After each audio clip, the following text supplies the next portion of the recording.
दोस्तों, आज हम जिस मुद्दे को बात लेकर के आए हैं वो मुद्दा है बीपीएससी का। दरअसल बीपीएससी में नॉर्मलाइजेशन की बात सामने आ रही है। जी हाँ, इस बार बीपीएससी की परीक्षा होनी है और इस बार के बीपीएससी के परीक्षा में बहुत ज़्यादा यानी बाकी वर्षों से सीट ज़्यादा है। इसको लेकर के सरकार ने एक तैयारी करी थी और तैयारी इसलिए करी थी क्योंकि वर्ष 2025 में विधानसभा का चुनाव होना है और 2025 का जो विधानसभा का चुनाव है वह रोज़गार के मुद्दे पर होना है, नौकरी के मुद्दे पर होना है, जिसको लेकर के बिहार सरकार पूरी तैयारी कर रही है।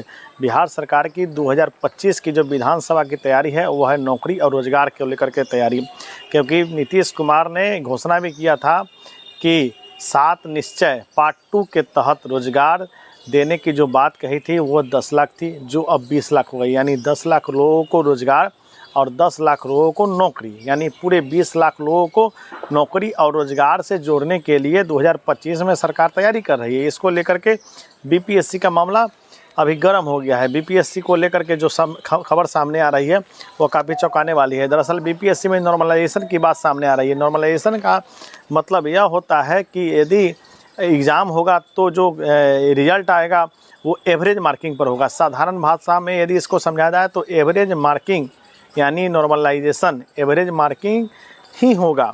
आखिर इसको लेकर के जो विवाद छिड़ा हुआ है, इसको लेकर के छात्र काफ़ी गुस्से में है, छात्र काफ़ी चिंतित है और उनके परिजन भी काफ़ी चिंतित है। हो न क्यों भी, क्योंकि जो मेरिट वाले छात्र हैं जो काफ़ी लंबे समय से तैयारी कर रहे हैं, यदि उनका एवरेज मार्किंग किया जाता है ये तो गलत हो जाएगा। और जो औसत छात्र हैं जो इस वर्ष तैयारी किए हैं, इस वर्ष एग्ज़ाम देने के लिए जाएंगे, वो अगर एग्ज़ाम देंगे तो उनका मार्क्स एवरेज से ज़्यादा आएगा।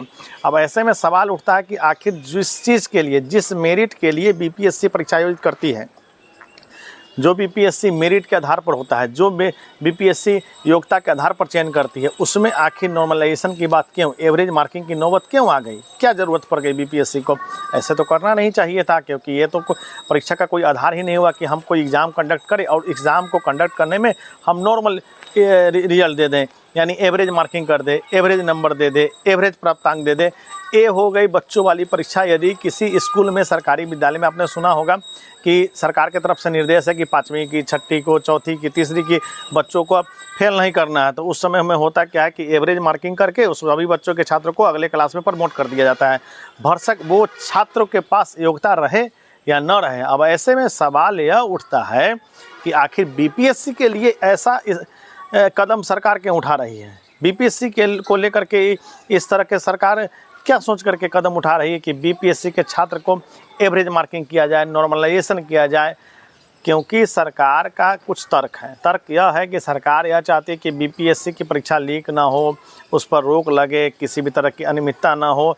हालांकि सरकार जिस तरह से कदम उठा रही है, और बिहार में ही आपने देखा ही होगा, हाल के दिनों में मीडिया में खबर आई थी कि वहाँ पर एक अच्छा भव्य बिल्डिंग बनाया गया है जिसमें सिर्फ एग्ज़ाम लिया जाएगा। तो एग्ज़ाम लेने के लिए जो व्यवस्था सरकार कर रही है वो करे, लेकिन जो मेरिट वाले छात्र हैं उनका यदि नंबर कम आता है तो बेशक यह एक सवाल है, सिस्टम पर सवाल है, परीक्षा लेने वालों पर सवाल है, विभाग पर एक सवाल खड़ा करता है कि आखिर ऐसी नौबत क्यों आ रही है? जो योग्य छात्र हैं उनको एवरेज मार्किंग क्यों दिया जाएगा? उनको नॉर्मलाइजेशन स्कीम क्यों लागू किया जाएगा? चूँकि सरकार ने भी कुछ सदस्यों से राय लिया था। राय लेने के दौरान यह बात सामने आई थी कि नॉर्मलाइजेशन को बीपीएससी में लागू किया जाए, लेकिन क्यों?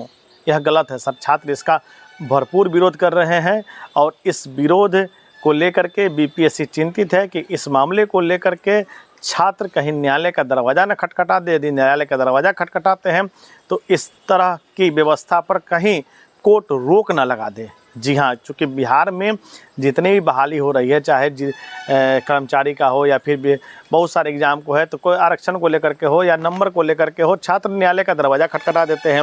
उसको लेकर के कोर्ट जो है सबसे पहले उस पर रोक लगा देती है। जैसे ही रोक लगाती है तो बहाली करना बिहार सरकार के लिए संभव नहीं रह जाता है। इसी को लेकर के बीपीएससी चिंतित है कि छात्र इस मुद्दे को लेके न्यायालय का दरवाज़ा न खटखटाए, कोई सवाल खड़ा ना हो, कोई बखेरा ना हो, किस तरह का रोक ना लगे, किस तरह अरंगा ना हो और यह बहाली नियमित रूप से चले। लेकिन चले कैसे? क्योंकि योग्य छात्र नॉर्मलाइजेशन स्कीम को कभी पसंद नहीं करेंगे। वो कभी नहीं चाहेंगे कि उनका एवरेज मार्किंग किया जाए। जी हाँ, इस पर बहुत कुछ जो भी अपडेट आएगा, अभी तो चूँकि हाल ही के दिनों में खबर निकल के आई है, लेकिन जो भी अपडेट आएगा मैं उस अपडेट को आप तक ज़रूर पहुंचाऊंगा। चूँकि लाखों छात्र जो बीपीएससी की तैयारी कर रहे हैं, देश विदेश, दिल्ली, बनारस, कानपुर, कोलकाता जैसे बड़ों शहरों में भी रह कर के बीपीएससी के छात्र तैयारी कर रहे हैं।